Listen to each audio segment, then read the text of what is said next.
สบายดีพ่อแม่พี่น้องไม่ได้มากินตับบักฮงมื้อนี้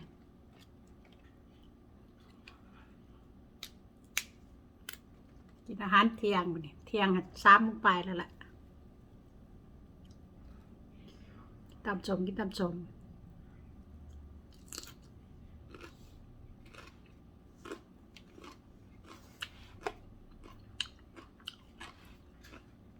มีปิ่งไก่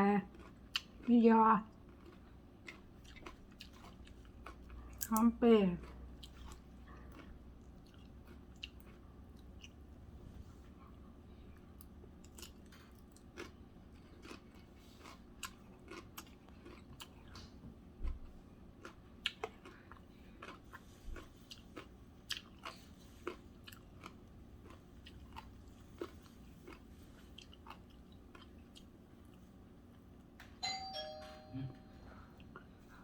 ไม่ใช่ปะล่ะ